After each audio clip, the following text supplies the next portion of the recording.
I am Elena, and I am 38 years old. A little over 3 weeks ago, on a bitter, wind-swept afternoon at my own father's funeral, my older brother stood before a crowd of 40 grieving relatives and casually announced that he was selling our childhood home to pay off his massive gambling debts. He did not ask. He declared it. And my mother, sitting in the front row in her immaculate black mourning dress, simply nodded her head. She looked out at the sea of shocked faces, her gaze eventually landing on me, and she said, loud enough for the silence to carry her voice to the back of the chapel, "Your father would absolutely understand. Your sister is perfectly capable of finding another place to live." I stood there, frozen in the heavy, floral-scented air of the funeral parlor, surrounded by aunts, uncles, and cousins who suddenly found the carpet incredibly fascinating and refused to meet my eyes. I felt as though I had been violently struck across the face in the middle of a crowded room, stripped of my dignity and my grief all at once. But here is the profound, beautiful reality of that dark afternoon. They had absolutely no idea. They were entirely oblivious to the crushing truth that an estate lawyer was preparing to reveal. Something my quiet, stoic father had kept meticulously hidden in the shadows for 15 long years. Before I take you through every agonizing and triumphant moment of this story, please take a quiet second to settle in. If you find yourself drawn to stories of justice, family secrets, and ultimate vindication, I ask that you stay with me. I always love knowing who is listening out there in the dark. Let me know where you are in the world right now and what time it is as you hear my voice. Now, let me pull you back exactly 3 weeks to the dead of night when a ringing phone shattered my life. It was 2 in the morning. My cell phone violently vibrated against the cheap particle board nightstand in my tiny, cramped studio apartment in the heart of a bustling, rain-slicked metropolis. The harsh screen light illuminated my dying potted ferns and the towering stacks of advanced financial accounting textbooks I still had not found the heart to throw away. My mother's name flashed on the caller identification. It was jarring. She never called. We were a family of obligatory, brief holiday text messages. I answered with a dry throat. Your father collapsed. Her voice was a flat, sterile line. He is at the downtown Riverside Hospital. Come right now. I threw on whatever clothes were on the floor and drove 45 minutes through the empty, glowing concrete veins of the city highway. I was driving my battered, decade-old sedan, a car with over 120,000 miles on the odometer and a check engine light that glowed like a permanent warning beacon. When I finally pulled into the harsh, fluorescent glow of the hospital parking deck, the very first thing I saw was my brother Julian's sleek, brand new, jet black luxury imported sedan gleaming under the security lights. He had beaten me there. Of course he had. But in the end, it did not matter who won that tragic race. By the time my running footsteps echoed down the sterile, linoleum hallway of the intensive care unit, my father was already gone. The steady beep of the monitors had been silenced. The absolute last time I had spoken to my father was exactly 3 months earlier.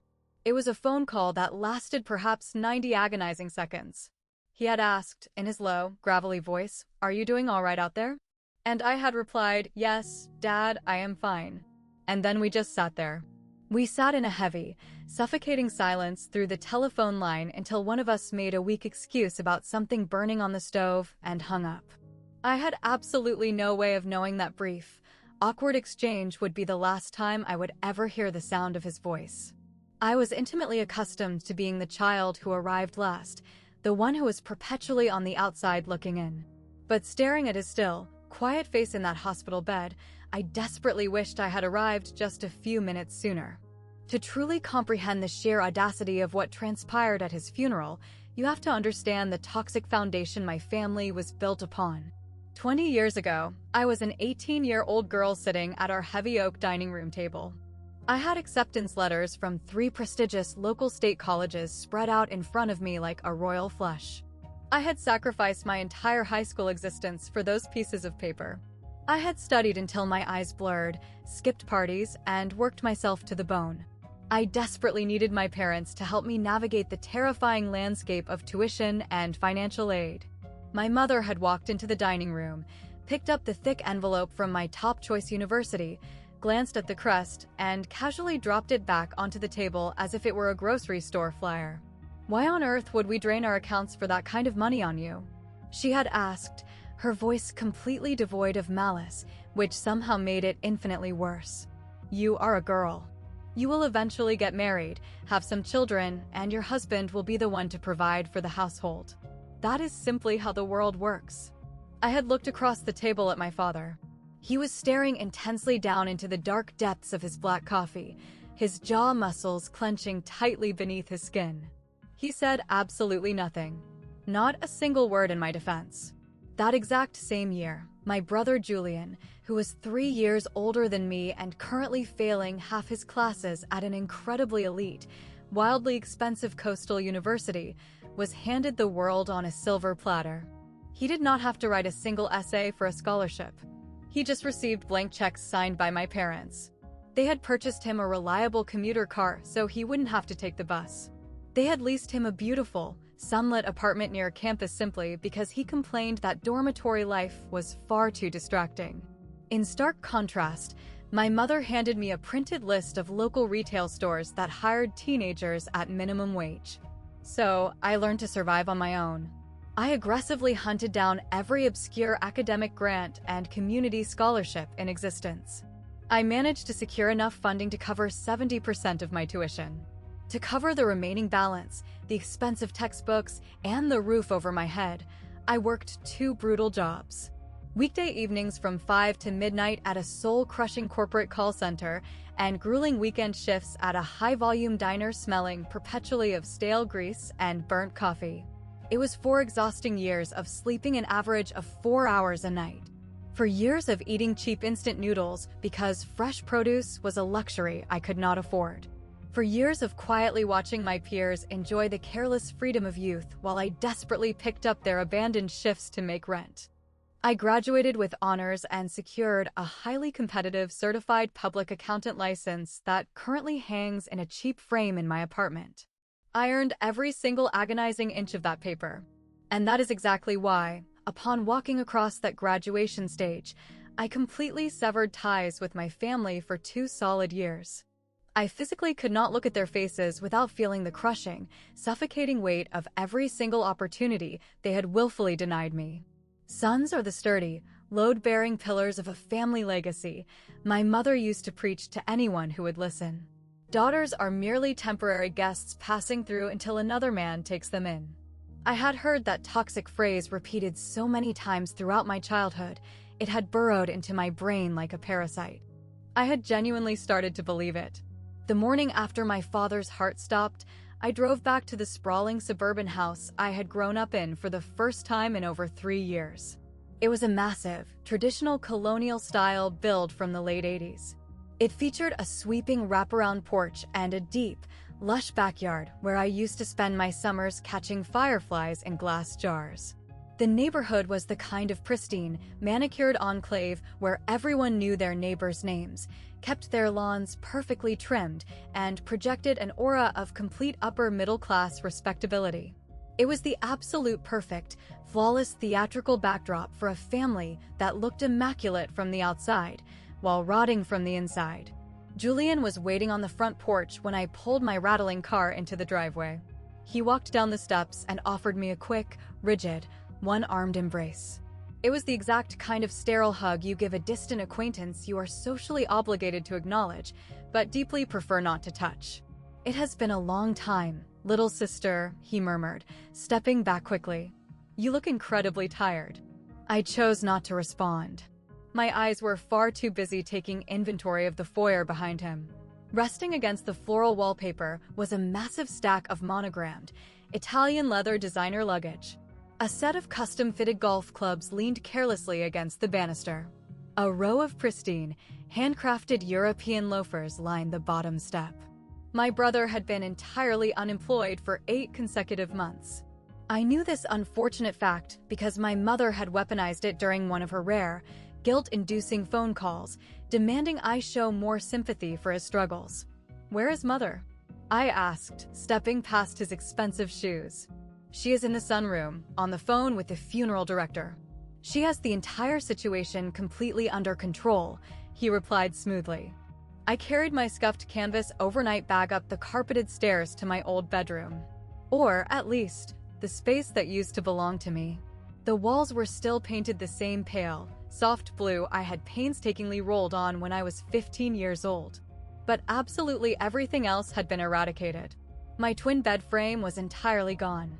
In its place was Julian's massive overflow of hoarding. More towering stacks of designer shoeboxes. A massive, curved flat screen television still resting inside its cardboard packaging. Racks of dry-cleaned suits. My childhood sanctuary had been unceremoniously transformed into my unemployed brother's luxury storage unit. I stood paralyzed in the doorway, staring at the towering pile of exorbitant wealth that supposedly belonged to a man without a single dime to his name. A slow, freezing cold sensation settled deep into the center of my chest. I did not bother to walk downstairs and demand to know why my room had been erased. I had learned long ago that some questions already contained their own brutal answers. The funeral was hastily scheduled for 5 days later, strictly adhering to my father's written wishes. It was to be a simple, understated service at the local memorial chapel, a modest brick building he had driven past every single day on his long commute to the construction firm he managed. Over those 5 days, I quietly handled absolutely every logistical nightmare. I coordinated with the funeral director. I painstakingly drafted the obituary for the local paper. I tracked down and notified distant relatives I had not spoken to since childhood. I organized the floral arrangements, confirmed the catering for the reception, and personally ensured the memorial programs were printed using the correct photograph. It was a picture of my father from a decade ago, back before profound, unexplainable exhaustion seemed to permanently settle into the lines of his face. While I managed the grueling reality of death, my brother Julian expertly managed the theater of sympathy. Whenever a well-meaning neighbor arrived at the front door holding a covered casserole dish, Julian instantly materialized in the foyer. He wore his grief like a perfectly tailored suit, accepting their condolences with the smooth grace of a politician actively working a campaign trail. "Thank you so much for keeping us in your prayers during this dark hour," he would say softly, placing a comforting hand on their shoulder, his voice thick with expertly calibrated emotion. "Dad would have deeply appreciated your kindness."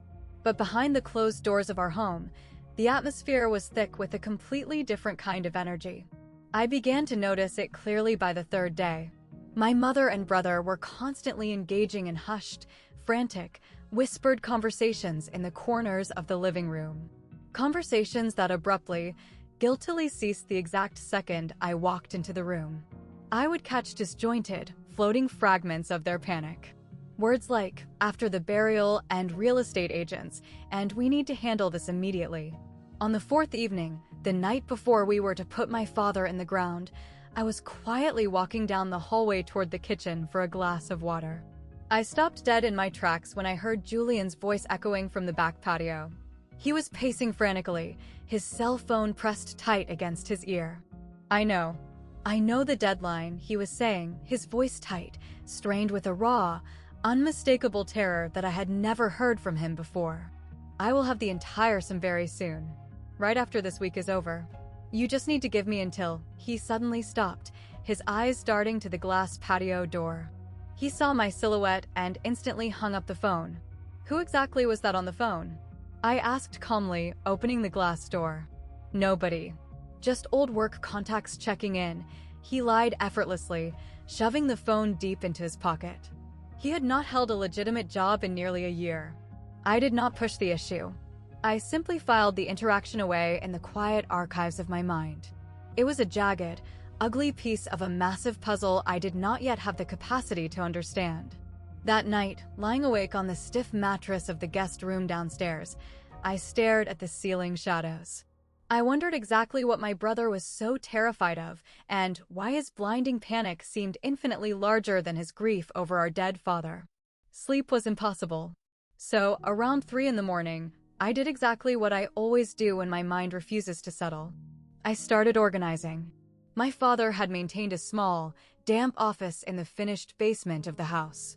It was a highly cluttered, windowless room containing a heavy oak desk and a row of dented metal filing cabinets from the early 90s. Absolutely no one had bothered to cross its threshold since he first fell ill. I figured I could at least begin the monumental task of sorting through his paperwork, making myself useful in a quiet, invisible way that would not require me to interact with my family. The first heavy metal drawer I pulled open was stuffed entirely with decades of faded tax returns, warranties for broken appliances, and ancient utility bills. The second drawer contained a chaotic mixture of old family photographs, yellowed report cards belonging to both Julian and myself, and near the very back, a thick manila folder simply labeled "Important Documents." I pulled it out and sat on the cold floor under the harsh fluorescent light. Inside, I found my original birth certificate, a few polarized photos of me as an infant wrapped in a blanket, and a single, crisp sheet of heavy legal paper bearing a corporate logo I had never seen before in my life. Ironwood Legacy Trust LLC. The document was dated exactly 15 years ago. I stared intently at the page. The text was an incredibly dense operating agreement, filled with complex corporate legal jargon that, even with my financial background, took me a moment to parse. But my eyes locked onto two undeniable details. I saw my full legal name printed repeatedly throughout the text. And there, at the very bottom of the final page, was my signature. It was loopy, slightly uneven, and unmistakably the handwriting of my 23-year-old self. A sudden, vivid memory rushed back into my mind. I remembered a rainy Tuesday 15 years ago. My father had unexpectedly called my cheap apartment and asked me to swing by the house to sign a few routine papers. "It is just some boring administrative stuff for the old business," he had muttered, avoiding eye contact. "Nothing important. Just sign on the dotted line." I was a naive girl fresh out of college, desperate for any shred of connection with him. So, I had signed exactly where his calloused finger pointed, without bothering to read the fine print. I had completely forgotten about that strange afternoon until this exact second. I carefully folded the heavy paper and slipped it securely into my purse, mentally preparing to casually ask my mother about it in the morning. When dawn broke and I found her drinking black coffee in the kitchen, I gently brought up the name of the company. "Ironwood Legacy Trust?" She waved her manicured hand dismissively, not even looking up from her tablet. "Your father dissolved that useless holding company over a decade ago. It was a failed tax experiment. Do not waste your precious time digging through ancient history, Elena." I nodded quietly and did not bring it up again. But I did not throw the paper away. I kept it buried deep in my bag. Every instinct in my body screamed at me to hold on to it. The funeral took place on a Thursday afternoon. The sky was the color of bruised iron, gray, and bitterly cold. It was the exact type of bleak autumn day that makes the entire world feel incredibly heavy. The memorial chapel was the largest facility in our suburban district. It featured dark, imposing wood paneling and massive stained glass windows that projected fractured, colored light across the polished wooden pews.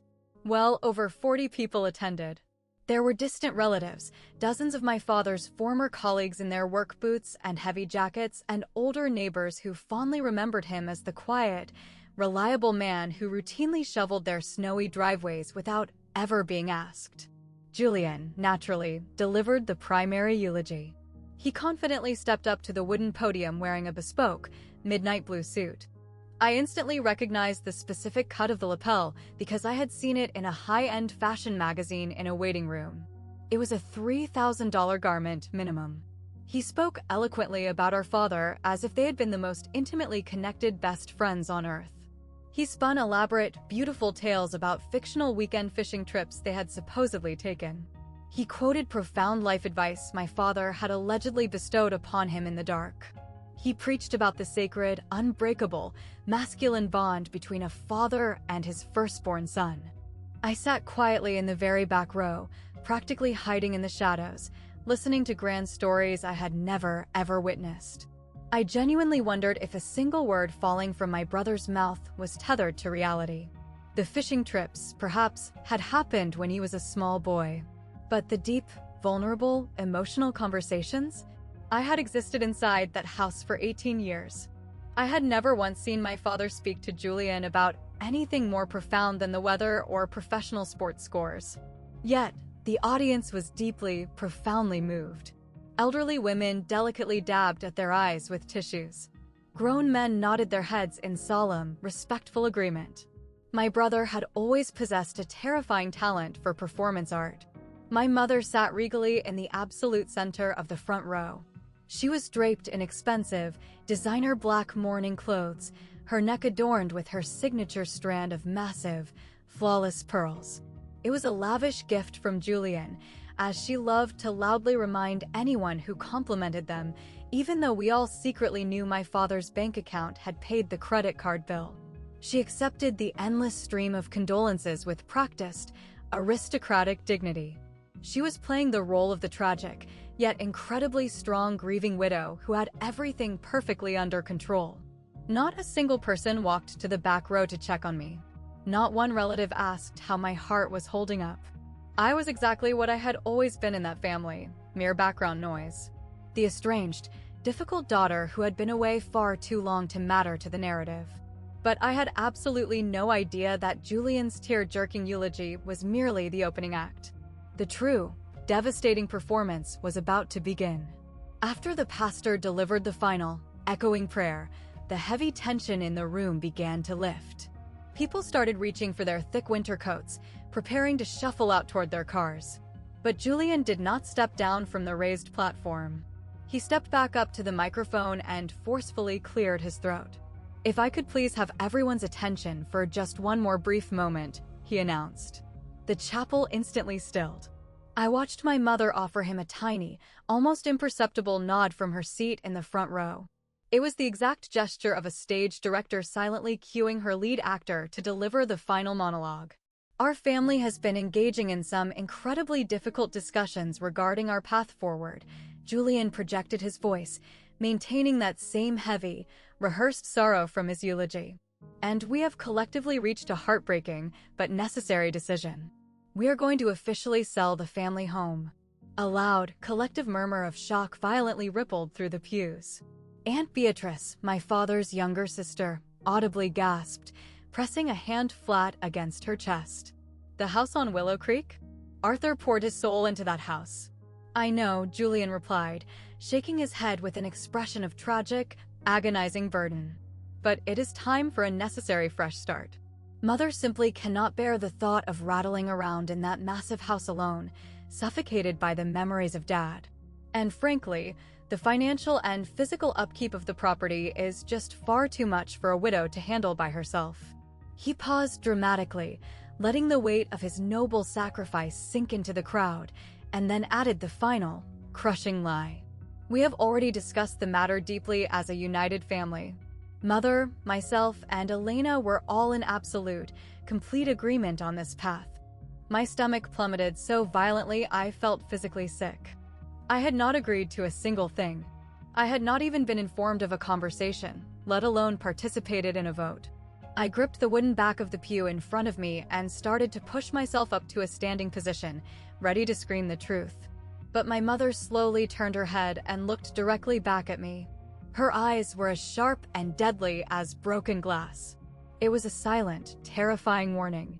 "Do not you dare make a scene and humiliate us. The property will be formally listed on the market early next month," Julian continued smoothly, ignoring the tension.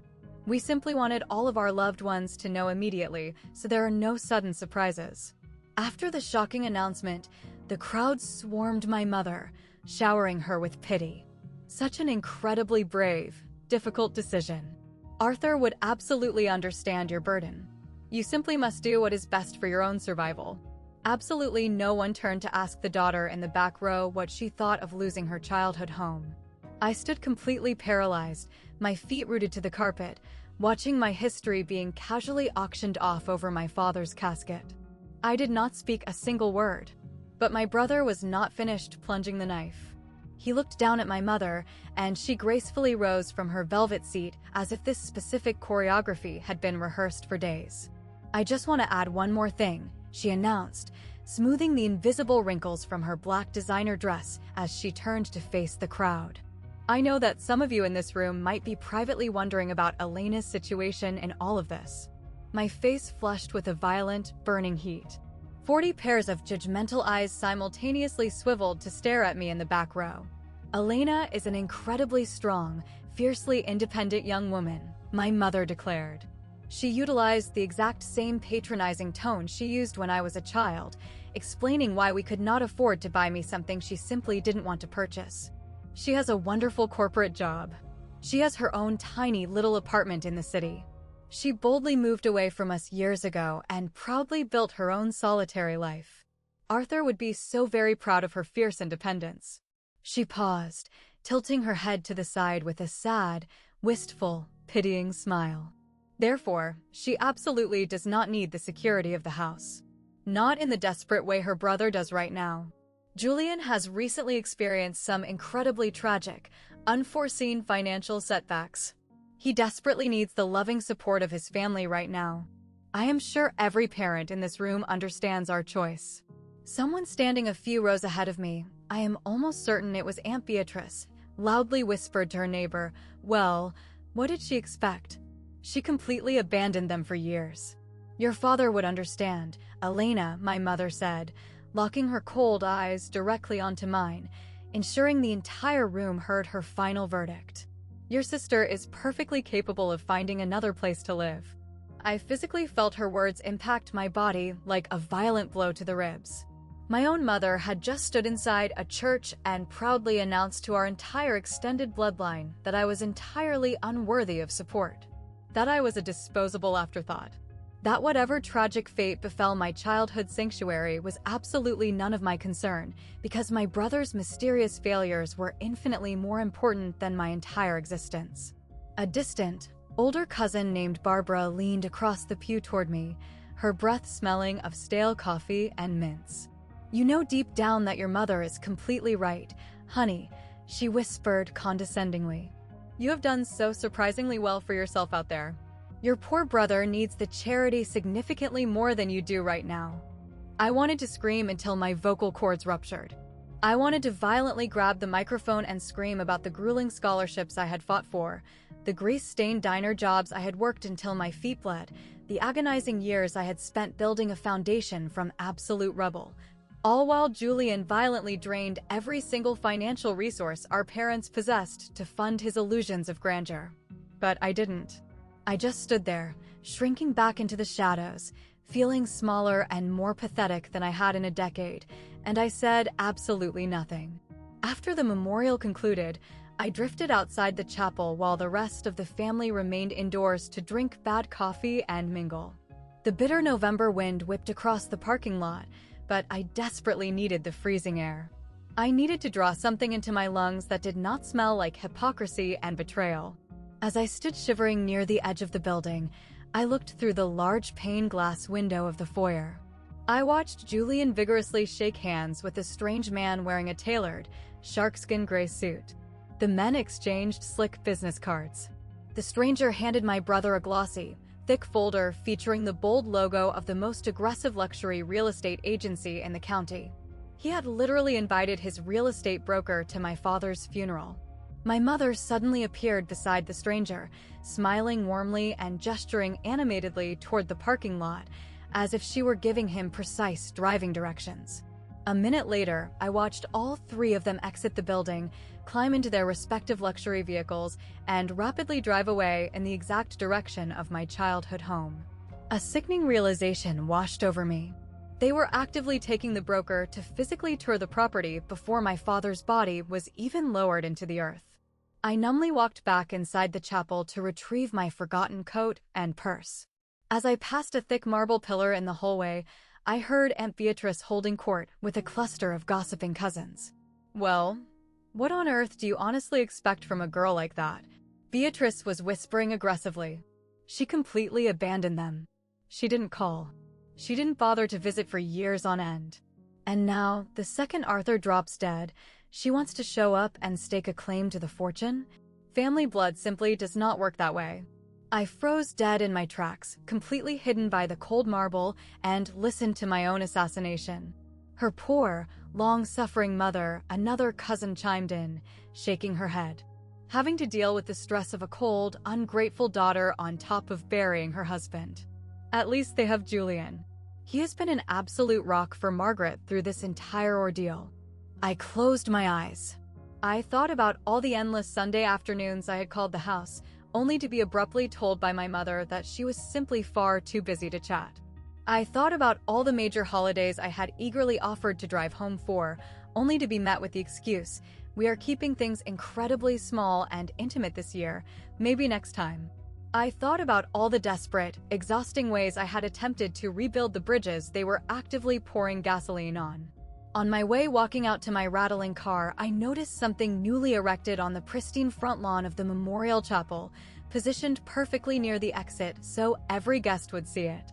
It was a glossy real estate sign, proudly displaying a "Coming Soon" banner. They had meticulously planned this entire offensive for weeks, perhaps months, and absolutely no one had possessed the basic human decency to tell me. I pulled out my phone and snapped a clear photograph of the wooden sign. Gathering evidence, I whispered to myself, even though I didn't yet know exactly what kind of war I was preparing for. Later that evening, I finally attempted to confront them. The massive suburban house was eerily quiet. The extended relatives had all retreated to their paid hotel rooms or driven back to their own homes, leaving just the three of us isolated in the suffocating tension of the living room. My mother was sitting regally in my father's worn leather armchair. Julian was sprawled lazily across the expensive sectional sofa. I was standing rigidly in the main doorway, feeling entirely like a hostile trespasser in the only home I had ever known. "I need to ask you both a serious question," I said, my voice shaking slightly. "About aggressively selling the house." My mother slowly looked up from the glowing screen of her tablet. "What exactly about it? You stood up in front of 40 people and explicitly said we all agreed to this plan," I stated. "We did not agree. Absolutely no one asked me for my opinion." Julian let out a short, sharp, incredibly dismissive laugh. "Oh, come on, Elena. You have not been an active participant in this family system for years. What do you possibly care what happens to the bricks and mortar?" "I care because it is our family home," I shot back, my voice rising. "I care because our father died exactly 4 days ago, and you are already physically walking real estate brokers through his bedroom.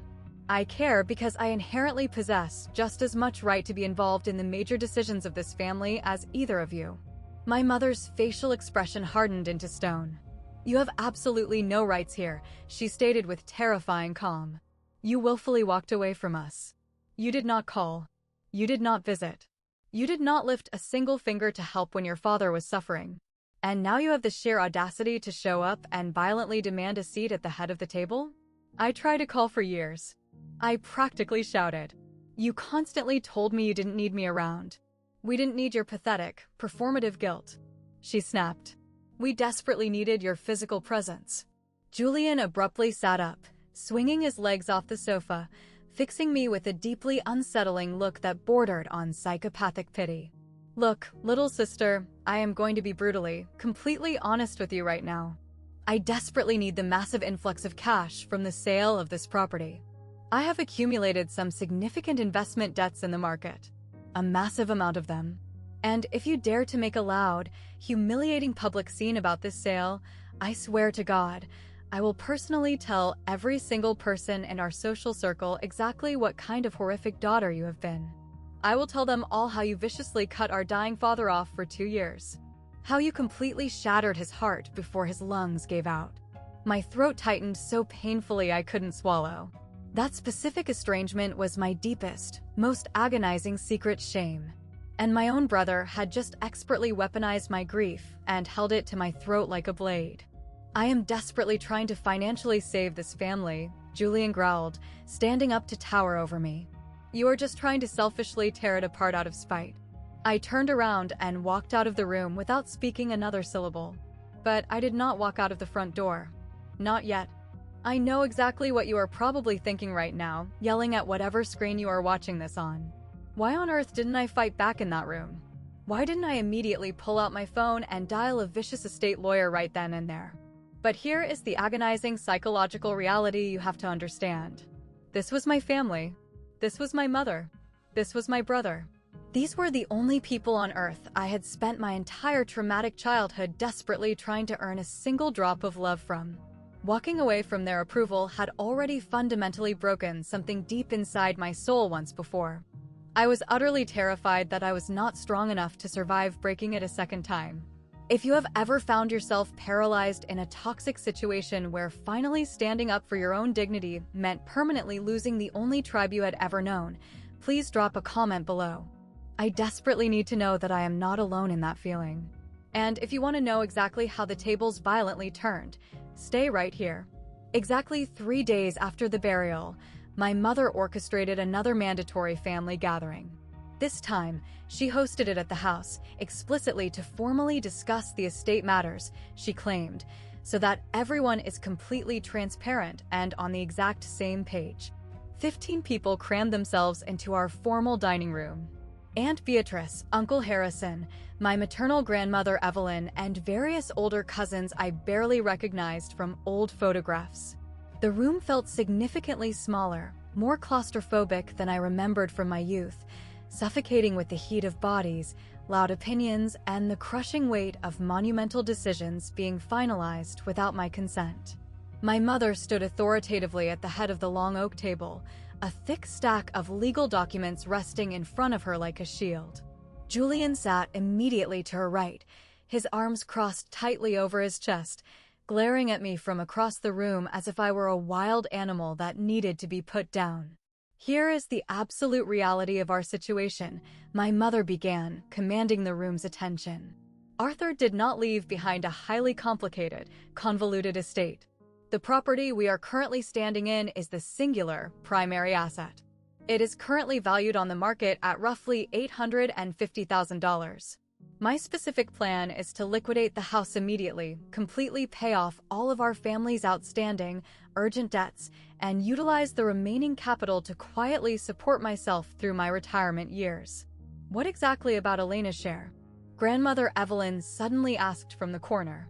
She was an ancient, sharp-eyed woman, and she was the absolute only person in that entire room who looked at me with something resembling human empathy, rather than cold judgment. Elena has her own incredibly successful corporate career, my mother countered smoothly, not missing a beat. She absolutely does not require our meager financial support. She moved out of this house years ago and built her own fiercely independent life. I am incredibly proud of her for achieving that. But she is still your flesh and blood daughter, Margaret. Grandmother Evelyn pressed harder, tapping her cane on the floor. She is Arthur's daughter. Aunt Beatrice, my mother's deeply bitter sister, aggressively jumped into the fray. With all due respect, Mother, Elena hasn't exactly been physically present for this family in a decade. She willfully severed her ties with us. You simply cannot walk away from your obligations and then conveniently reappear with your hand outstretched for a payout. I am absolutely not asking anyone in this room for a handout, I stated loudly, my voice shaking with adrenaline. I am simply asking for the basic human respect of being included in monumental decisions regarding the physical destruction of my own family's history. You are actively being included right now, Julian sneered, offering a thin, predatory smile. You are physically sitting right here at the table, aren't you? The entire dining room rippled with uncomfortable, cruel, hushed laughter. I physically felt the blood rush to my face, burning my cheeks. Absolutely no one stepped up to defend me. Not one single adult at that massive table possessed the moral courage to speak up and declare that I deserved a voice.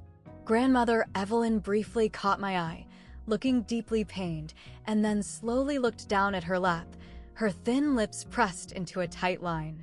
The true, sinister purpose of this family meeting became terrifyingly clear exactly an hour later.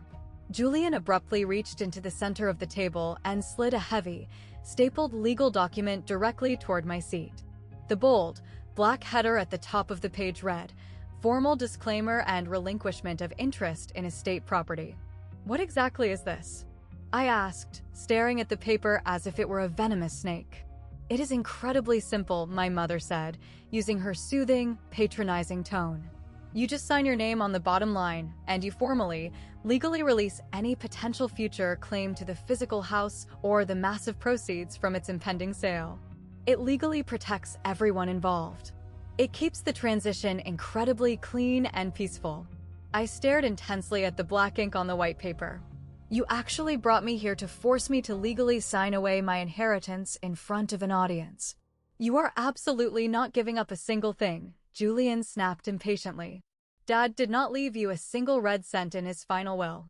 This piece of paper just makes it legally binding and official, so we can finally move forward with our lives without any messy complications. If he left me nothing, then how exactly do you know what the will says? I challenged him. Julian quickly exchanged a dark, panicked glance with my mother. We already had the primary documents thoroughly reviewed by a corporate lawyer. The house goes directly to Mother. That is the end of the story. This is just routine, standard paperwork. If I already possess absolutely no legal claim to the property, then why are you so desperate for my signature today? I asked, leaning forward. His jaw clenched so tightly the muscle twitched. Because we want this agonizing process finalized quickly. The wealthy buyer is already lined up and ready with cash. We absolutely do not need some estranged, bitter daughter suddenly showing up in civil court 6 months from now, falsely claiming she deserves a massive cut of the profits. And if I absolutely refuse to sign your paper? I asked, shifting my gaze to my mother. My mother leaned far across the oak table, her eyes filled with dark, terrifying malice. Then I will personally tell every single person sitting in this dining room, and every single person who couldn't make it today, exactly what kind of horrific, cruel daughter you have been. I will detail exactly how you viciously abandoned your dying father for 2 entire years when he needed you the most. I will explain to them exactly how you systematically broke his heart before he died. It was the exact same psychological blackmail threat Julian had deployed. They had clearly, meticulously coordinated their attack. Just sign the damn paper, Elena. Uncle Harrison sighed loudly from the end of the table, rubbing his temples. Do not make this tragic situation any harder on your grieving mother than it already has to be. Every single person in that dining room was staring directly at me, holding their breath, waiting for me to break. I slowly reached out and picked up the pen resting beside the document. I instantly realized it was my father's heavy, gold-nibbed fountain pen. The incredibly expensive one he had been gifted for his 20-year anniversary at the construction firm. I held the heavy metal over the signature line. And then I slowly set it down. I need 24 hours to think about this, I said quietly. Julian's arrogant smile instantly vanished. You have exactly 24 hours. I drove back to my cramped apartment in the city that night, feeling completely utterly hollowed out, as if I had already decisively lost the war. The tiny studio felt infinitely emptier and colder than usual. I sat heavily on my cheap, secondhand sofa in the pitch dark. The yellow streetlights outside cast long, distorted shadows through my window blinds. I frantically ran through the terrible mathematics of my options. I could simply sign the document. I could legally surrender whatever microscopic claim I might secretly possess, walk away entirely, and let them feast on the house. It would be infinitely easier on my soul. No more screaming family meetings. No more vicious blackmail accusations. No more being constantly made to feel like a stray dog begging for scraps. But something deep, ancient, and stubborn inside my DNA absolutely refused to surrender. Perhaps it was sheer, unadulterated pride. Perhaps it was the visceral memory of all those freezing winter nights I had stood at a bus stop after working double shifts, sacrificing my youth to pay for a degree my parents willfully refused to fund. Perhaps it was the horrific memory of my mother casually announcing to 40 people at a funeral that my life simply did not matter. Or, perhaps, it was the heavy piece of paper currently buried at the bottom of my purse. The old document bearing the logo I didn't recognize. Ironwood Legacy Trust LLC. I pulled it out and stared at it again in the dim, yellow street light. My loopy, youthful signature was still sitting there at the bottom, inked 15 years ago. My father had specifically asked me to sign it, and I had done so without a single question, simply because I desperately wanted to trust him. What exactly had I signed my life away to? I strongly considered calling a ruthless corporate lawyer right then, but it was approaching midnight, and I had absolutely no idea where to even begin searching. And then, a memory sparked. I remembered that the back page of my father's funeral program had explicitly listed a specific name. Theodore Vance, senior estate attorney, acting as legal counsel for the Arthur family for over 20 years. I dug through my bag and found his direct contact number listed in my father's old, worn leather address book, which I had quietly slipped into my pocket from his basement office. Tomorrow, I vowed to myself in the dark. Tomorrow morning, as soon as the sun rises, I will call this Theodore Vance and demand to know exactly what the Ironwood Legacy Trust is. If I was destined to lose everything to my family, I at least demanded the dignity of knowing the absolute truth before I surrendered. The law offices of Theodore Vance were located on the 4th floor of a massive, historic brick building in the financial district of the city. It was the exact kind of intimidating, old-money establishment featuring heavy brass nameplates on oak doors, faded Persian rugs that cost more than my car, and the ever-present, faint aroma of decaying paper and expensive lemon furniture oil. Theodore Vance was significantly older than I had anticipated. He appeared to be in his late 60s, with a shock of thick white hair and wire-rimmed spectacles that gave him the comforting aura of a gentle grandfather. However, his eyes were as sharp as surgical steel when he extended his hand to greet me. "Miss Elena," he said, his voice a low, gravelly rumble. "I was sincerely hoping you would call me this week." That statement instantly shocked me. "You were expecting my call? Please, come inside and sit down." He gestured toward a massive, cracked leather wingback chair positioned across from his sprawling mahogany desk. "I have served as your father's private, confidential estate attorney for over 2 decades. He and I shared a very specific, ironclad understanding regarding his affairs." I reached into my bag, pulled out the crumpled LLC document, and slid it across the polished expanse of his desk. I discovered this buried in his old basement filing cabinets. I have absolutely no idea what it means, but my legal signature is on it. Vance picked up the heavy paper, and something profound violently flickered across his aged face. It looked like intense recognition, mixed with a heavy wave of relief. "Do you have any prior knowledge regarding the existence of the Ironwood Legacy Trust LLC?" he asked quietly. My mother confidently assured me that the holding company was a failure and had been legally dissolved over a decade ago, I replied. Theodore Vance slowly shook his white head. "Your mother is completely, factually mistaken." He reached down, opened a locked desk drawer, and extracted a massive, thick manila folder. It was impeccably organized with tabs and color-coded labels, looking exactly as if he had been keeping it prepared and waiting for this exact moment. "Miss Elena, there is something of monumental importance that your father explicitly instructed me to tell you, but only when the exact right time presented itself." My pulse began to race, a rapid drumming in my ears. "What on earth do you mean?" I asked. "The family estate. The massive colonial house on Willow Creek Drive," he said slowly, choosing his words with surgical precision. "It is absolutely not a part of your father's personal legal estate." "What?" I gasped.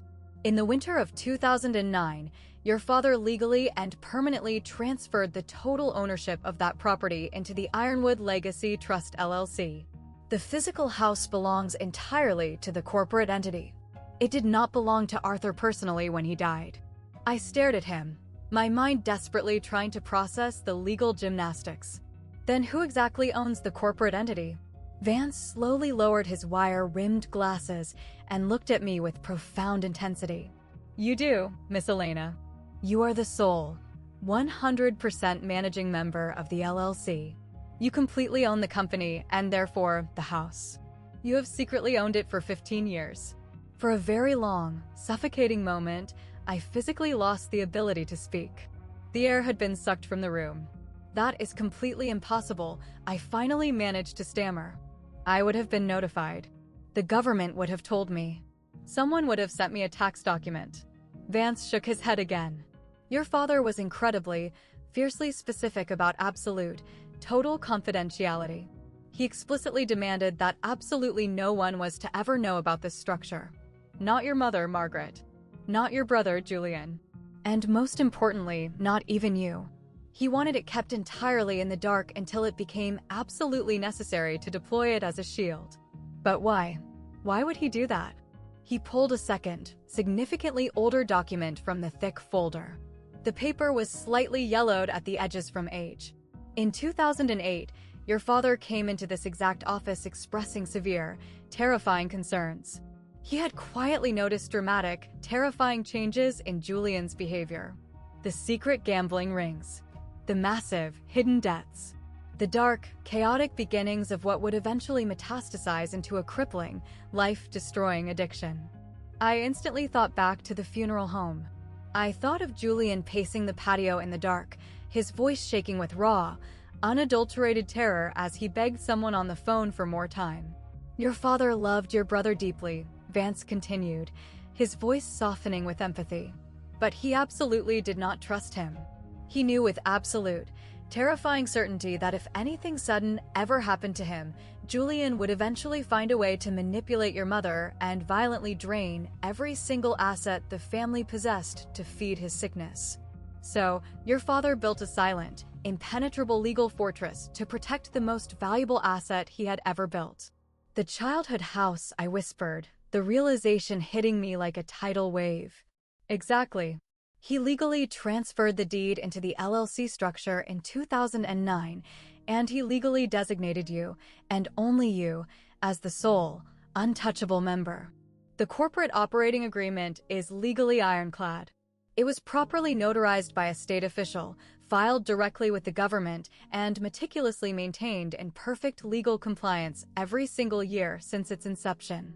Your father personally paid the corporate LLC renewal fees in secret this entire time. He even established a small, hidden escrow fund specifically to cover the taxes. He anticipated every single angle of attack. I physically felt the hot, stinging prick of tears gathering in the corners of my eyes. All those excruciating years I spent fully believing my father simply didn't care about me. All those agonizing, heavy silences at the dinner table that I had misinterpreted as his total indifference to my suffering. And this entire time, for over a decade and a half, he had been quietly, methodically building a massive, impenetrable legal fortress entirely around me to keep me safe. Your father was never a man gifted with emotional words, Vance said gently, offering me a tissue. But he was a master of meticulous, binding legal documents. This extreme measure was his only way of loudly saying the things he was too terrified to speak out loud. I aggressively wiped the tears from my cheeks with the back of my hand. What exactly do I need to do now? I asked, my voice trembling. Now, Vance said, sitting back in his leather chair and folding his hands, we go into the light and we finally set the record straight. Theodore Vance allowed me to sit quietly in his private office for as long as I needed. He brewed a pot of strong Earl Grey tea, serving it in delicate, floral china cups that looked exactly like something his grandmother would have owned. He patiently waited while I psychologically processed the tectonic shift in my reality. For the very first time since my father's heart had stopped beating, I genuinely, uncontrollably cried.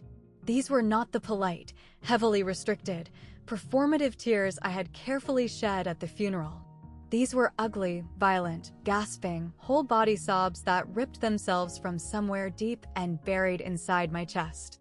It was a chaotic, overwhelming hurricane of grief, shock, profound relief, and absolute confusion all tangled together. My father had seen me. Throughout my entire life, he had actually seen my struggle. I thought back to every single agonizing moment he had sat completely silent while my mother casually dismissed my accomplishments. I thought about every major family holiday where Julian's mediocre achievements were paraded and celebrated like royal victories, while my grueling survival was merely tolerated as an annoyance. I had spent my entire adult life interpreting his stoic silence as absolute agreement with my mother. I believed it was ultimate proof that he inherently believed I mattered less, too. But that was not the reality at all. He simply hadn't possessed the emotional vocabulary to fight a screaming war for me in the sunlight. So, he had gone into the shadows and ruthlessly fought for me on paper. When I finally managed to steady my breathing, Vance reached across the desk and handed me a sealed, white envelope. My name was written across the front in my father's distinct handwriting. The letters were shaky, jagged, and uneven, as if his hands had been violently trembling when he held the pen. He personally handed me this envelope exactly 3 months ago, Vance explained softly. He instructed me to lock it in my safe and hold it until the day you desperately needed it. I did not rip it open in his office. I was not emotionally prepared for that yet.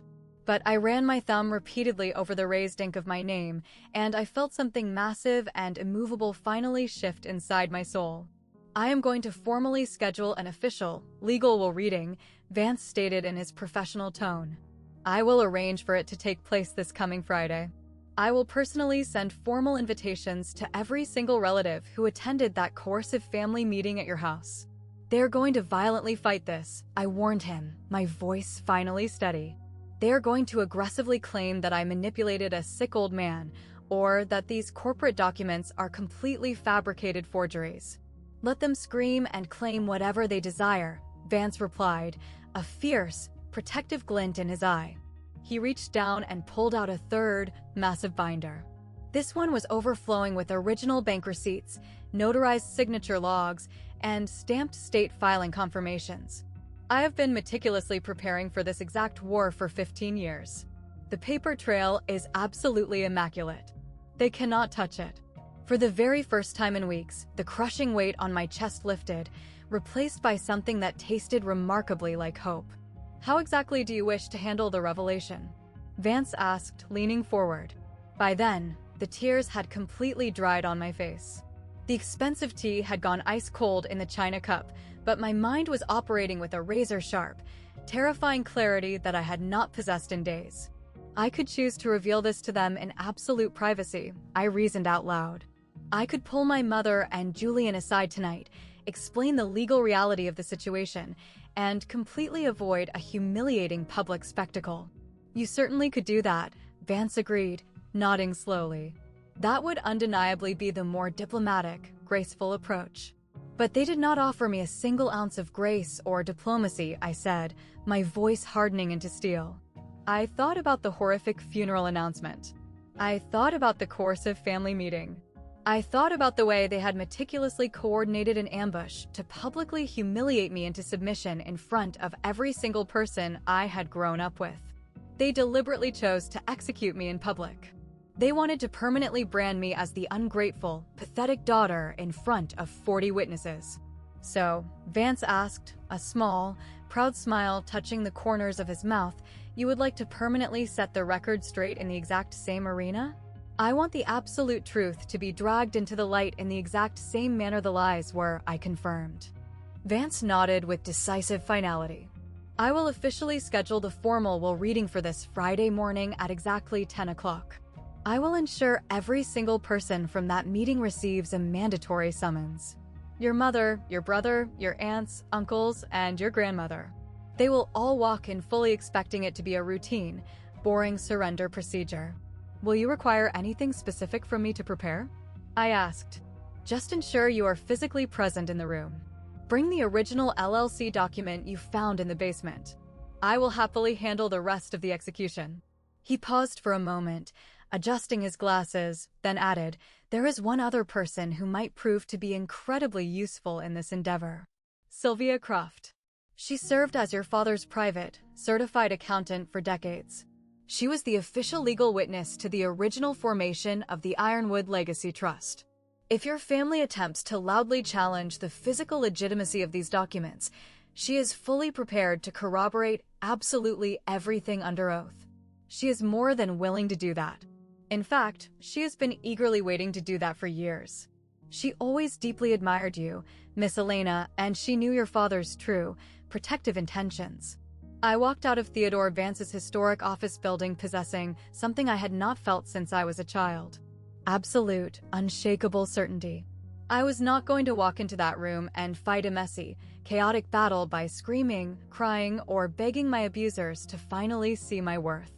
I was going to sit down, remain perfectly silent, and let the cold, hard, indisputable paperwork do the screaming for me. Sylvia Croft lived in a modest, beautifully kept brick townhouse in the suburbs, the exact kind of warm, inviting place featuring window boxes overflowing with autumn flowers and a front door welcome mat that actually felt sincere.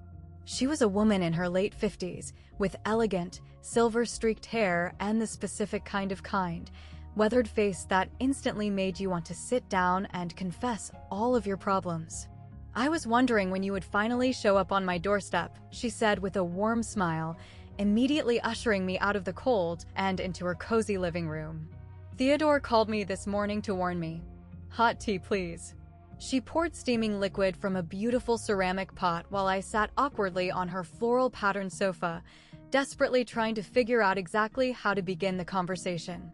But Sylvia effortlessly did the heavy lifting for me. "Your father talked about you constantly, you know," she said casually, handing me a mug. "Did you ever realize that?" "No," I whispered, staring down at the dark tea. "He truly did. Every single time you accomplished a major milestone in your life, when you passed that brutal CPA exam on the first try, when you secured that massive corporate promotion, he would always find an excuse to bring it up during our tax meetings. 'My brilliant daughter is doing incredibly well for herself in the city,' he would boast, beaming with pride. 'She has truly made something magnificent of herself.' My throat constricted, making it difficult to breathe. Then why on earth didn't he ever just tell me that to my face? Because Arthur was quite possibly the most emotionally constipated man to ever walk the face of the earth," she said. She said it with profound affection, not a drop of cruelty. "He was raised in a generation and a household where expressing deep, vulnerable emotions was viewed as a fatal weakness. He literally did not possess the psychological tools to look you in the eye and say, 'I love you.' So, he violently protected you and showed his devotion in the absolute only language his brain understood: complex financial spreadsheets and binding corporate legal documents. The Ironwood Trust." I was physically sitting in the room when he initially established the parameters. I personally witnessed and stamped the legal signatures. I actively helped him file the mountain of paperwork with the state authorities. He made me swear a blood oath to never, ever breathe a word of it to anyone. Not your mother, not your brother, and especially not you. Unless, of course, something went catastrophically wrong. And now, something has gone catastrophically wrong, I finished for her. Your arrogant brother and your compliant mother are days away from illegally selling a massive property that does not belong to them. I would say that definitely qualifies as a catastrophe." She gently set down her teacup and looked me directly, piercingly in the eyes. "Your father was an incredibly flawed man, Elena. He failed you in many emotional ways. But in the very end, when the chips were down, he fiercely chose you over them. Do not let them steal that final victory from you." I slowly nodded my head. I absolutely would not. The evening before the explosive while reading, my brother Julian called my cell phone. "The 24-hour grace period has officially expired," he announced, his voice dripping with arrogant confidence. "Have you finally made your logical decision?" I was sitting quietly on the edge of my bed, staring at my father's unopened letter resting on the nightstand. "I will be physically present at the lawyer's reading tomorrow morning," I replied evenly. "Good," I could practically hear the smug, victorious smile stretching across his face through the speaker. "Make sure you bring your favorite pen. We will get this messy paperwork permanently wrapped up, and everyone can finally move on with their lives." "I will see you there, Julian," I said, and ended the call. 10 minutes later, my mother called. Her entire tone was drastically different from the previous night. It was significantly softer, trembling, almost pathetic in its pleading. "Elena, I know that things have been incredibly hostile and difficult between us lately, but I desperately need you to try and understand something. This aggressive sale is absolutely not about maliciously pushing you out of the family legacy. It is about sheer survival. Julian has gotten himself entangled in some terrifying trouble, and if we do not immediately provide a massive financial bailout, dangerous people are going to get physically hurt." "What exact kind of dangerous trouble?" I demanded, pushing her. She hesitated, the silence stretching out. "He owes a massive amount of money to very bad, very dangerous men. An astronomical amount. Over $300,000, perhaps significantly closer to 350. I have already drained every single retirement account I possess to protect him. Liquidating the house was supposed to be our absolute last resort to save his life." So, there it was. The absolute, unvarnished truth dragged into the light. $340,000 in illicit gambling debts.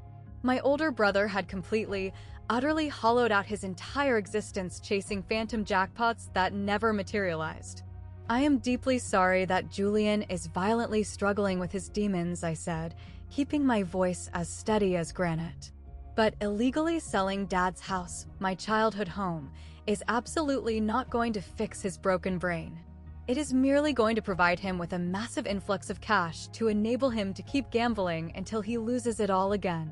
You simply do not understand family loyalty, she cried out, her voice cracking. I understand the situation perfectly, Mother. I will see you tomorrow morning at 10 o'clock. I hung up the phone. With trembling hands, I finally reached out and opened my father's sealed letter. His handwriting was incredibly shaky, the ink bleeding unevenly into the heavy paper, but the profound message was undeniably clear. Elena, I know with absolute certainty that your mother and your brother have never treated you with the respect or fairness you deserved. I am so deeply, profoundly sorry that I was too much of a coward to ever stand up and say that out loud while I was breathing. I was not a good father to you emotionally, but I desperately tried to leave you something physical that they could never, ever steal or destroy. You are the absolute only person in this bloodline I trust to protect what actually matters. Dad. I carefully, reverently folded the parchment and slipped it into the inside pocket of my tailored navy blazer. Tomorrow morning, I would not need to scream or defend myself. The ink on the paper would do all the devastating talking. Friday morning, 10 o'clock exactly. The sprawling, historic law offices of Theodore Vance. The primary conference room was significantly larger than his private office. It featured a massive, polished mahogany boardroom table long enough to comfortably seat 14 people. Heavy, gilded oil paintings of historic city landmarks adorned the dark paneled walls. A massive, glittering crystal chandelier hung from the ceiling, projecting fractured, prismatic light across the smooth wood of the table. I arrived precisely at 9:45 and found Vance already meticulously setting the stage. Thick, color-coded legal folders were perfectly aligned at his seat. Condensation beaded on crystal water glasses placed at every chair. An overhead digital projector was quietly humming, ready just in case he needed to display irrefutable documentation on the wall. Are you mentally prepared for this? He asked, looking up from his notes.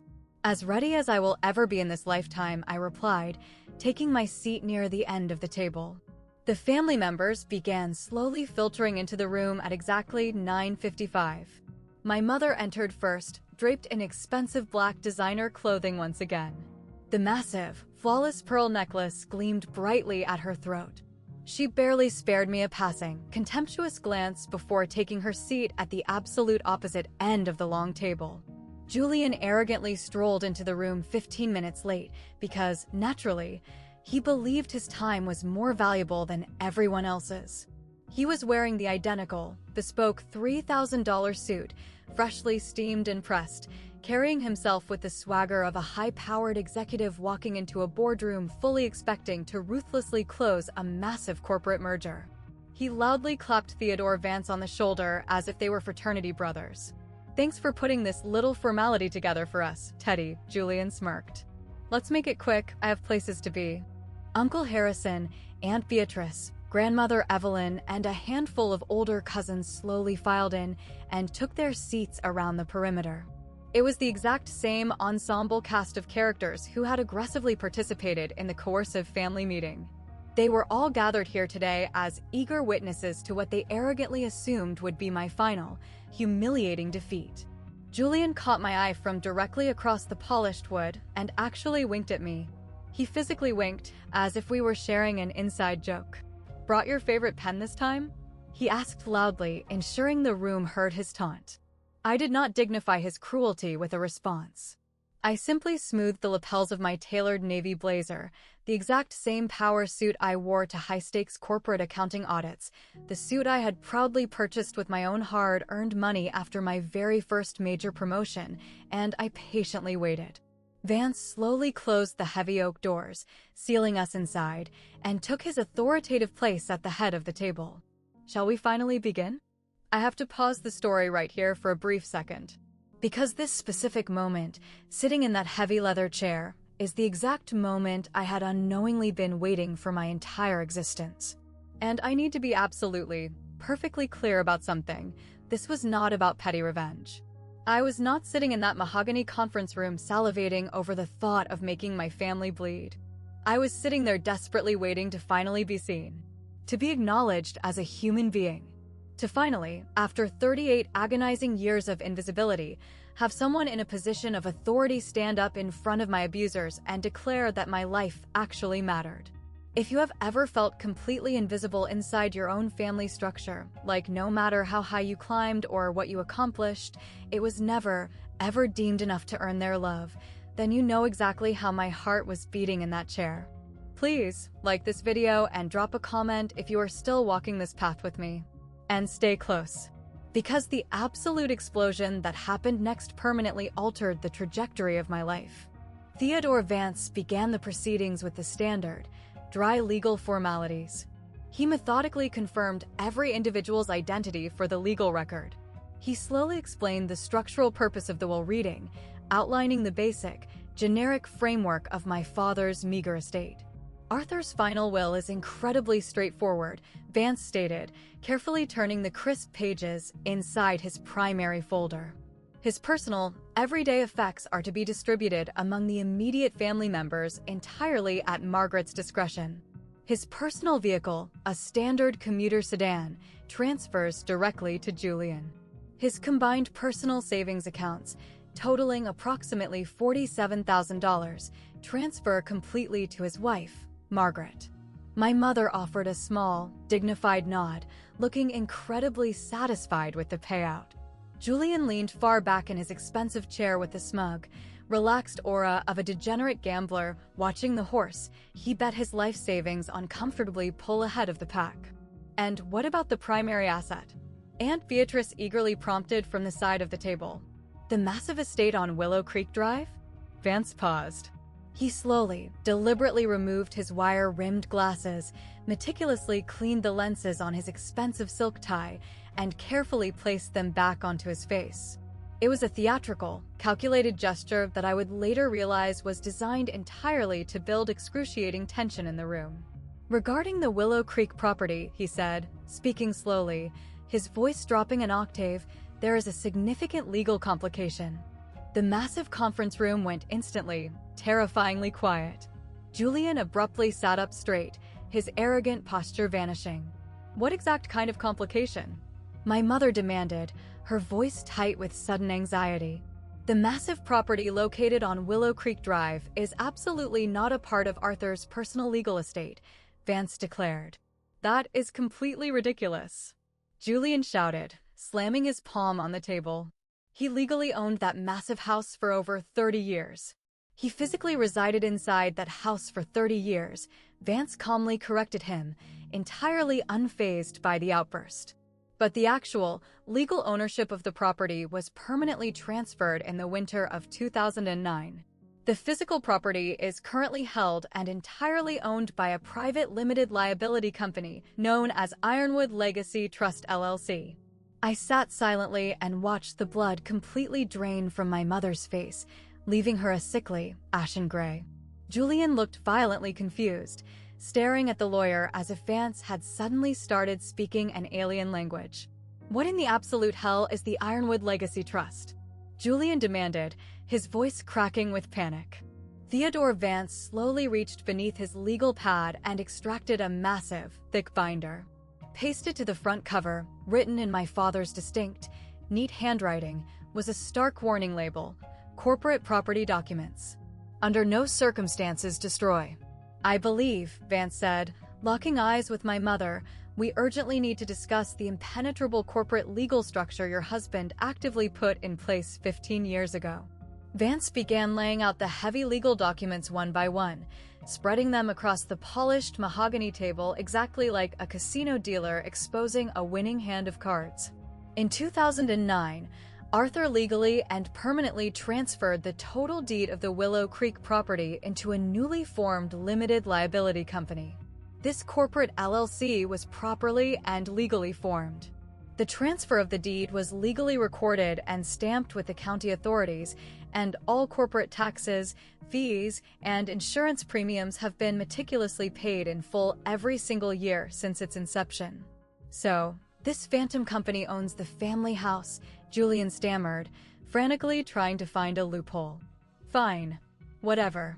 Who exactly owns the damn company? The corporate operating agreement explicitly specifies a single, solitary managing member, Vance stated. One individual person possessing absolute, 100% total legal control over the LLC and all of its physical and liquid assets. Vance slowly turned his head and looked directly at me. Every single head in the massive boardroom violently snapped around to follow his gaze. That individual person is Elena. The suffocating, dead silence in the room lasted for exactly 3 agonizing seconds. And then, Julian violently exploded out of his heavy leather chair. That is absolutely. His face had morphed from a sickly pale to a violent, engorged shade of crimson in a fraction of a second. She maliciously manipulated him. She got her claws into him when his brain was rotting and he was sick and confused. The binding legal documents were executed in 2009, Vance stated with a booming, authoritative voice that completely cut through the screaming. Your father was 53 years old, of completely sound mind, and in absolute perfect physical health. The signatures were officially notarized by a licensed state official and actively witnessed by his certified accountant, who is currently standing by and fully prepared to testify under penalty of perjury to his complete mental competence at the precise time of signing. I absolutely do not believe a single word of this, Julian screamed, violently grabbing one of the glossy documents off the table and frantically scanning the dense legal text, his hands shaking so violently the paper rattled. This is massive, coordinated fraud. This is a criminal conspiracy. This is your father's explicit, deliberate choice, Vance replied, completely unbothered by the tantrum. It was made with cold calculation, maintained in absolute secrecy, and is completely, undeniably legally binding. My mother finally found her voice. It was nothing more than a fragile, broken whisper. He never told me. 25 years of marriage, sleeping in the same bed, and he never breathed a single word of this to me. He explicitly demanded absolute, total confidentiality, I replied, speaking for the first time since the meeting began. And I honored that request. I sat perfectly still in my chair, physically feeling the crushing weight of 40 years of toxic family dynamics violently shifting and collapsing in real time. My aunts were staring at me with open, gaping mouths. Grandmother Evelyn had thick, silent tears welling in her ancient eyes. And my older brother looked like he was vibrating with enough rage to physically flip the massive mahogany table over. The house is currently valued on the open market at nearly $900,000. Julian shrieked, his voice cracking in desperation. That money belongs to the family. It belongs to the corporate LLC, Vance smoothly corrected him. And the LLC belongs entirely, exclusively to your sister. My mother slowly turned her head to look at me. Her expression was a horrifying, complex mixture of ultimate betrayal and raw, naked desperation. It made her look infinitely older than her 67 years. You knew about this, she whispered, pointing a trembling, manicured finger at me. This entire time, while I was mourning, you secretly knew you had stolen everything. I found a strange legal document buried in Dad's basement office exactly 3 days ago, I replied, my voice as cold and hard as glacial ice. I found it right after you stood up at his funeral in front of 40 people and publicly announced that I was garbage and could go find another place to live. Do not you dare speak to her that way, Julian started to lunge forward. Let the girl finish speaking. Grandmother Evelyn suddenly snapped, her voice cracking like a whip across the room. Everyone instantly fell into a shocked, terrified silence. I took a deep, fortifying breath, inhaling the scent of lemon oil and old paper. I found a document I did not understand. I called Mr. Vance to ask for clarification. He revealed the absolute truth to me, a truth that neither of you ever bothered to share regarding the sale of the house, because you had both already arrogantly decided that my life did not matter and I did not deserve a seat at the table. My mother's aristocratic composure completely shattered into a million jagged pieces. "We desperately need that money, Elena," she cried out, abandoning all dignity. "Julian is in horrific trouble. Real, terrifying, life-threatening trouble. He owes a massive debt to people who absolutely do not negotiate or forgive." "How much money?" Uncle Harrison demanded, his thick brow furrowing in confusion. Julian clamped his mouth shut, refusing to speak, so I did the honors for him. $340,000 in illegal gambling debts, I announced clearly. The massive boardroom instantly erupted into pure chaos. Aunt Beatrice's hand violently flew to her throat in shock. One of my older cousins loudly muttered a string of profanities under his breath. Uncle Harrison stared at Julian with an expression of pure, unadulterated disgust, as if he had never truly seen the man before. That is wildly inaccurate," Julian stammered pathetically, physically backing away from the table. "It is complex market investments, not. I have been secretly covering his massive losses for years." My mother suddenly wailed, her voice breaking into a harsh sob. "I have drained every single account. I have given him absolutely everything I managed to save. Liquidating the house was supposed to be our final, desperate resort." She looked down the length of the table at me with violently red, swollen eyes. "Your father's body has only been in the cold ground for 2 weeks, and you are maliciously going to steal our only home and throw us on the street?" "I am absolutely not stealing a single thing," I replied, maintaining absolute eye contact. "I am simply legally claiming exactly what Dad chose to leave me. The exact same way you have been greedily claiming absolutely everything he left you. The only microscopic difference is that he meticulously ensured this specific asset could never, ever be stolen by you." The flawless, expensive pearl necklace resting against her throat violently caught the light from the chandelier as she slumped forward, bowing her head in defeat. For the very first time in my entire 38 years of existence, I had spoken a truth she could not manipulate or argue against. I slowly pushed my chair back and stood up to my full height. Every single pair of eyes in the massive room instantly snapped to me. Some gazes were openly hostile. Some were intensely curious. Some were carefully, fearfully neutral. I could feel my heart violently pounding against my ribcage, but I ruthlessly forced my voice to remain completely steady and authoritative. "I am absolutely not standing here to gloat over your failures," I announced to the silent room. "And I am not here to maliciously punish anyone. I am standing here taking possession because Dad desperately wanted me to have this protection. He made this massive, life-altering choice when I was a naive 23-year-old girl, and he carried the agonizing secret for 15 long years. That tells me everything I will ever need to know about what he truly believed. It tells everyone in this room that he was a senile, manipulated old fool." Julian viciously spat from the corner. "It tells me that he saw exactly the kind of monster you were becoming." I shot back, looking directly into my brother's bloodshot eyes. "He knew with absolute certainty that you would completely burn through every single dollar he spent a lifetime building if you were ever given the keys to the kingdom. And he was absolutely right." Julian let out a primal, guttural roar and violently lunged forward across the carpet.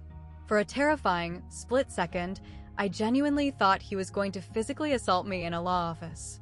But Uncle Harrison was faster. He lunged out of his chair and aggressively grabbed Julian by the collar of his expensive suit, violently yanking him backward. "Sit the hell down right now," Uncle Harrison roared, his face purple with rage. "You have done more than enough catastrophic damage to this family." I slowly turned my attention back to my weeping mother. "You are legally permitted to remain living in the house," I stated calmly. "I am not a monster. I am not going to violently evict a widow onto the street. But it will be under a highly formalized, strict legal lease agreement. Your rent will be exactly $1 per month, renewable annually, entirely at my sole discretion." $1 a month? She repeated, her voice hollow, her eyes wide with shock. "Yes. And Julian absolutely does not live there. He does not step foot on the property. That specific term is completely non-negotiable. You cannot possibly force him out," she cried. "I absolutely can," I replied smoothly. "The physical property belongs entirely to my corporation. I am the sole dictator of who is permitted to cross the threshold. The massive conference room was dead, suffocatingly silent. I could practically see the frantic mental calculations happening behind every single relative's eyes. I could see the ancient, toxic power dynamics violently shifting. I could see the old, comfortable assumptions crumbling into dust. Julian desperately needs professional, medical help, I continued, softening my voice just a fraction. He needs intense rehabilitation, not a massive influx of stolen cash to throw at violent bookmakers. If he genuinely wants to check into a facility and get treatment for his crippling addiction, I will personally finance that recovery. But I absolutely refuse to provide a single dollar to enable him to destroy himself or this family any further. I calmly reached down, picked up my leather portfolio, and slowly looked around the massive mahogany table one final time. I absolutely did not ask for this war, I said, addressing the room. But I am absolutely never going to apologize for accepting the armor my father chose to build for me. And with that, I turned around and walked out of the heavy oak doors. I made it exactly halfway down the long, carpeted marble hallway before I heard rapid, clicking footsteps echoing behind me. Elena, please, wait a moment. I stopped and turned around. It was Grandmother Evelyn. She was moving significantly faster than I had seen her move in over a decade, her heavy wooden cane rhythmically clicking against the polished marble floor. Grandmother, I am so incredibly sorry. I know that spectacle was "Do not you dare apologize to me," she interrupted, finally reaching me and grabbing my free hand in both of hers. Her physical grip was shockingly strong for a woman her age. I urgently need to tell you something. We quickly stepped into a quiet, shadowed alcove near the elevator banks, completely out of sight from the glass walls of the conference room. I knew about the legal trust, she whispered, her eyes shining. I stared at her, completely stunned. What do you mean? About the LLC? Arthur explicitly told me about the entire arrangement right before his heart gave out. He sat down and practically begged for my blessing. You secretly knew about this structure this entire time? He came to my house exactly 3 months ago, right after receiving his terminal medical diagnosis. He confessed that he didn't have much time left on this earth, and he desperately needed to know that he had done the right thing. Thick tears began to well in her ancient, sharp eyes. He looked me dead in the face and asked, Evelyn, do you honestly think I should legally protect Elena? And I looked right back at him and said, yes, Arthur. Because your wife is certainly never going to protect her. I physically felt hot tears threatening to spill over my eyelashes again. Why on earth didn't you say a single word during that horrific family meeting at the house? Because it was absolutely not my secret to reveal to the world, she sighed heavily, leaning on her cane. And because I desperately wanted to see if your mother would miraculously come to her senses on her own. I wanted to give her one final opportunity to choose to do the right thing by her daughter. She miserably failed that test. No, she certainly didn't do the right thing, I whispered. Grandmother Evelyn squeezed my hand tightly. But you did. You stood your ground like a titan. You absolutely refused to let those vultures bully you into submission. I learned how to survive by watching you, I said quietly. She offered a genuine, brilliant smile. The exact kind of warm, loving smile I vividly remembered from the best parts of my childhood. You remind me so incredibly much of your late grandfather. He was a deeply, infuriatingly stubborn man, too. But always in the absolute best, most honorable way possible. She reached up and gently patted my damp cheek, then slowly turned her body back toward the hallway leading to the conference room. Go home, my sweet girl. You have fought a massive war today. You have earned a long rest. I will go back in there and handle whatever broken pieces are left. I was almost to my car in the freezing parking garage when Julian finally caught up with me. Elena, wait. Please, just wait. I stopped walking, but I absolutely refused to turn around and look at him. I could clearly hear his erratic, ragged breathing echoing in the concrete structure. He sounded exactly like a man who had been running for miles. I know you are furious with me, he choked out, his voice cracking. You have every right in the world to be disgusted, but you genuinely do not understand the terrifying reality of what is currently happening. Then explain it to me, I commanded, finally turning around. He slowly moved out of the shadows to face me, And for the very first time in my adult life, I looked past the expensive, tailored Italian suit and the arrogant, practiced confidence. My older brother looked entirely, utterly broken. He had massive, dark purple circles under his bloodshot eyes. His hands were violently trembling. He reeked of the sour, metallic sweat of a desperate man who had completely run out of options. "The men I owe this money to," he whispered, looking around the empty garage as if ghosts were watching us. "They are not patient bankers. They have been aggressively sending men to physically follow my car. They have been leaving threatening, violent notes pinned to my windshield. Just last week, while I was sleeping, someone violently slashed all 4 tires on my sedan. Elena, I am so completely terrified." His voice shattered into pieces. "I got in way over my head in the underground markets. And every single time, I arrogantly kept thinking I could just win it all back. Just one more massive bet, one more hand of cards, and then everything would be perfectly fine again. But it never was.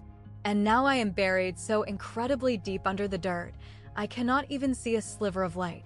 I stood in the freezing concrete garage and looked at my brother. I truly, deeply looked at him. This was the man who had been effortlessly handed absolutely everything I had been forced to bleed and fight for.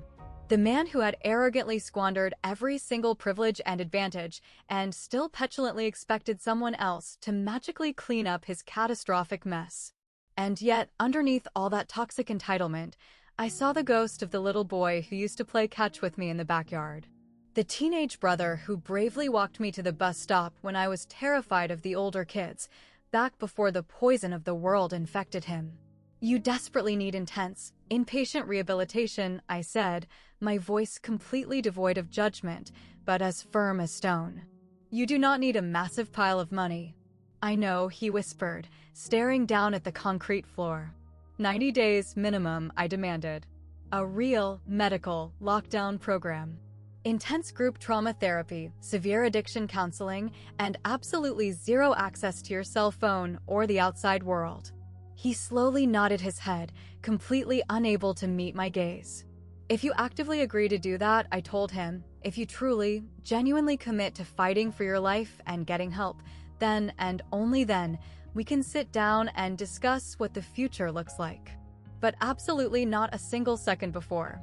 "And if I fail?" he asked weakly. "Then you are entirely on your own in the dark," I replied. I turned and walked to my battered car. My mother was standing rigidly by my driver's side door. She must have quietly slipped out a side fire exit while I was confronting Julian. Her flawless, expensive makeup was completely ruined, streaked with thick black tears.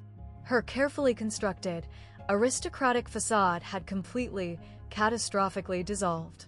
She physically looked smaller somehow, as if the sheer magnitude of her grief and shock had violently compressed her spine. "Did he leave anything behind for me?" she asked, her voice a hollow, pathetic whisper. Inside that massive legal folder of his, was there any kind of personal message? Any emotional explanation? I stared at her. I strongly considered lying to her.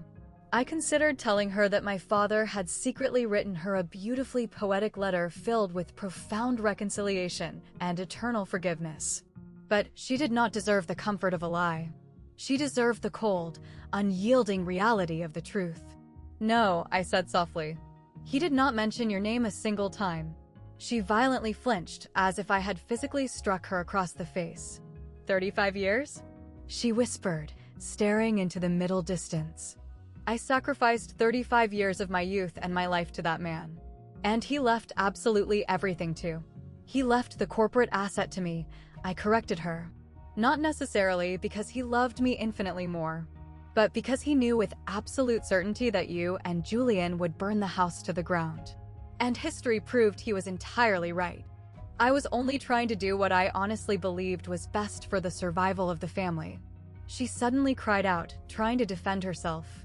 "You were doing what was best for Julian's survival," I countered instantly. "There is a massive, fundamental difference between the two."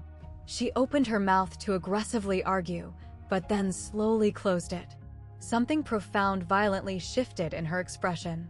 It was not exactly peaceful acceptance, but it was the agonizing beginning of self-awareness. "I raised my son the exact same way I was raised by my own parents," she whispered, her voice hollow. "Sons are massive financial investments. Daughters are merely temporary burdens."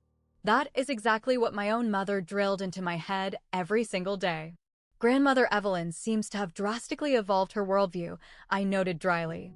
A bitter, jagged laugh escaped my mother's throat. "She always liked you significantly better than she liked me. Maybe she just possessed the ability to see me more clearly than you did," I replied. My mother slowly reached up to her throat and completely unclasped the massive, expensive pearl necklace. The jewelry she had proudly worn every single day for as long as my memory existed. She held the heavy pearls in the palm of her hand, staring down at them for a very long time. "I honestly have no idea how to fix this shattered mess," she finally admitted. "Neither do I replied honestly. "But acknowledging it is shattered is probably the only place we can start." She did not attempt to respond to that. She simply turned around and slowly walked away across the freezing concrete, her shoulders slumped, still tightly clutching the pearls in her fist, leaving me entirely alone in the empty parking lot with the massive weight of a completely altered reality. I heard the intricate details of how the explosive while reading concluded much later, through long phone conversations with grandmother Evelyn and Theodore Vance.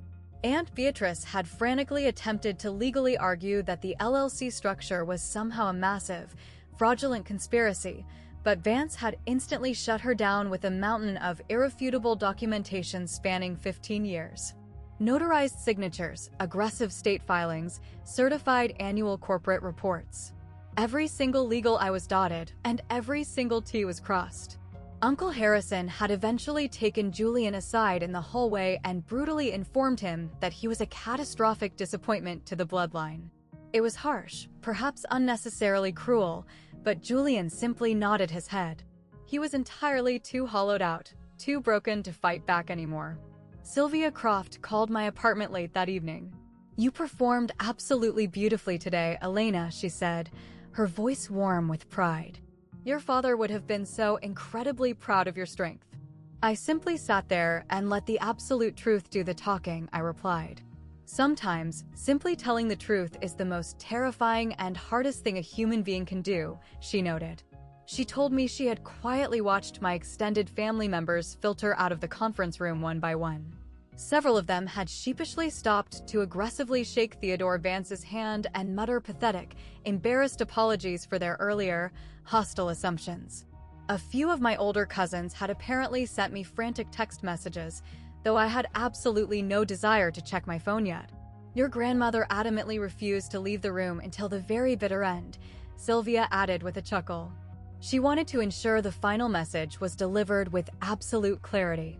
She looked your mother dead in the eyes and said, "You violently brought this nightmare upon yourself, Margaret. Do not you dare try to blame the child." I smiled warmly despite the exhaustion in my bones. Grandmother Evelyn had always possessed a spine forged from solid titanium, even when the rest of our family was rapidly crumbling into dust. Exactly 2 days later, Theodore Vance's law office dispatched a formal, heavy legal package by a courier to my apartment. It contained the original corporate operating agreement, the physical, stamped property deed, and a heavy set of brass keys to the massive colonial house on Willow Creek Drive. All of it was now officially, publicly, and legally mine. I held the cold brass keys in the palm of my hand. It was the exact same worn, leather key fob my father had carried in his pocket for 30 years. Tucked carefully inside the clear plastic window of the fob was a tiny, faded, wallet-sized photograph of me when I was exactly 5 years old, smiling missing teeth at the camera. He had been quietly carrying my picture with him every single day. I just never knew exactly where to look to find the proof. 2 incredibly busy weeks later, I slowly began moving my life back into the massive house on Willow Creek Drive. Not permanently, not at first. I maintained my tiny apartment in the city to remain close to my corporate office, but I started dedicating every single weekend to the estate. I aggressively cleared out the suffocating clutter. I repaired the broken fixtures and squeaky floorboards my father had neglected during his final, agonizing months of illness. The very first monumental task I completed was completely purging my old childhood bedroom. Julian's ridiculous, monogrammed designer luggage, the towering towers of shoe boxes filled with sneakers he couldn't afford to buy, the massive flat-screen television, still entombed in its packaging. Absolutely all of it was violently, unceremoniously hauled down to the dusty garage. He was welcome to retrieve his hoard whenever he desired, but it was absolutely not remaining inside my sanctuary for another minute. Then I drove to the hardware store and purchased gallons of fresh paint. I meticulously repainted the walls of my room a soft, calming sage green. It was a beautiful, peaceful color I had always desperately wanted as a teenager, but was entirely too terrified to ask for. My mother currently resides in the downstairs guest bedroom, strictly adhering to the boundaries of the legal lease agreement Vance had drafted. Her rent is exactly $1 on the first of every month. She is mostly incredibly quiet now. We do not engage in deep conversations, but we also do not scream at each other anymore. It is a very strange, fragile, awkward kind of peace that I never, ever expected to experience in this lifetime. But it is real. Julian actually kept his word. He voluntarily checked himself into a grueling, lockdown, 90-day rehabilitation program in a neighboring state. It is a highly legitimate facility, featuring intense group trauma therapy, severe addiction counseling, and absolutely zero access to his cell phone. I have not visited him in person. I am not ready for that yet. But I did mail him a single, brief letter. It contained one sentence: "I am quietly rooting for your survival." He mailed a letter back exactly 2 weeks later. It contained only 2 words: "Thank you." Every single Sunday evening, I host dinner for grandmother Evelyn. She arrives at the front door carrying a heavy casserole or a freshly baked pie, and we sit together at the kitchen island, the exact same spot where I used to cry over my advanced math homework, and she regales me with hilarious, wild stories about my late grandfather. The incredibly stubborn man I had apparently inherited significantly more DNA from than I ever realized. The entire house feels vastly different now. It feels infinitely lighter. It is as if the physical structure had been holding its breath in sheer terror for decades, desperately waiting for someone to finally give it permission to exhale. I purchased fresh flowers and arranged them in a crystal vase on the living room mantel, directly next to my father's framed photograph. They are yellow roses. They were his absolute favorite, even though he never told anyone. Last night, I sat alone on the sweeping wraparound porch as the brilliant autumn sun slowly dipped below the tree line. I was holding a warm ceramic mug of spicy ginger tea. It was the exact same specific blend my father used to drink every single evening in the dark, though I had absolutely no idea until I discovered his hidden stash in the back of the pantry cabinet. I have read his shaky, handwritten letter 100 times by now. The heavy paper is wearing incredibly thin at the creases where I have obsessively folded and unfolded it, but I can still perfectly trace the ink of the final, devastating line. "You are the absolute only person in this bloodline I trust to protect what actually matters." For so many agonizing years, I genuinely, fiercely believed that my father did not love me. I believed his constant, heavy silence was absolute proof that I was simply not worth the effort of speaking up for. I believed I was entirely invisible to him, in the exact same tragic way I was invisible to my mother and brother. But I had the entire narrative completely backwards. My father simply did not know how to love out loud. He was raised in a brutal generation and a family structure where exhibiting deep emotions was viewed as a fatal weakness, and concrete actions were the only currency that mattered. So, he showed me how deeply he cared in the absolute only way his brain knew how. He aggressively protected me with legally binding corporate documents when he couldn't find the physical courage to protect me with spoken words. I used to genuinely think that absolute strength meant viciously fighting back, screaming at the top of your lungs, and violently demanding to be seen by the people who hurt you. But I understand the concept of power entirely differently now. Sometimes, true strength is absolute silent patience. Sometimes, it is meticulously building an impenetrable, stone fortress so quietly in the dark that absolutely no one even realizes it exists until the walls are already towering over them. I am absolutely not going to sit here and pretend that my life is perfectly fixed. My mother and I are still awkwardly learning how to simply exist in the same physical room without suffocating. Julian still has exactly 84 grueling days left in his rehabilitation program, and I have absolutely no idea what kind of man he will be when he finally walks out those doors. Some of my distant relatives still secretly whisper that I maliciously manipulated a dying old man to steal a fortune. But I know the absolute truth. And the truth is more than enough for me. My father never once looked me in the eye and said, "I love you." But he meticulously wrote my legal name on every single corporate document that actually mattered to my survival.